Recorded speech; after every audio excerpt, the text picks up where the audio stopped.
Hello guys, today I'm going to teach how to do the data structure algorithm chapter 10 graph, the adjacency matrix from the graph given below. Here we can see we got 6 alphabet, that's A, B, C, D, E, F. So now we're going to create a table called 7 times 7 that include A, B, C, D, E, F. Now we're going to check which line does A connected. A connected to B and C. B and C. So we're gonna put B is 5, C is 3. And for the rest, we're going to put an infinite.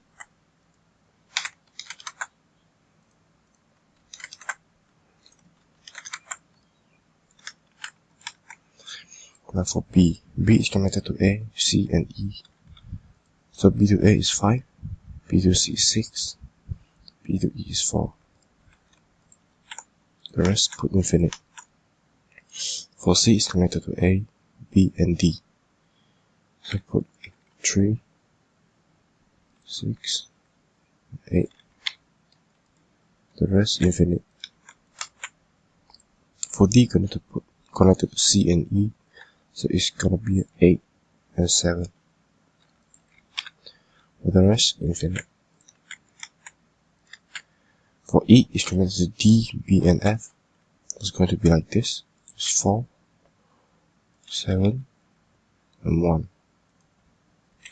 The rest same. For F, it's got a self loop and connected to E. So it's going to be like 1 and 2. And this is how we do the adjacency matrix. Okay, now we're going to do the derived adjacency list from this list given below. It's got 6 number. There's 2, 3, 4, 7, 8, 6. So we're going to put the number here, which the number have an arrow pointed out. There's 7, 8, 4, 2, and 3. So we'll put 7, 8, 4, 2, 3.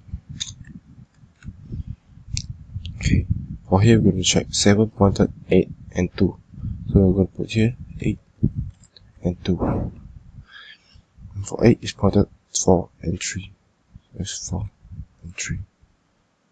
So number 4 is pointed out only 3, so it's number 3. Number 2 is going to 3. Number 3 is going to 6. And remember, for the last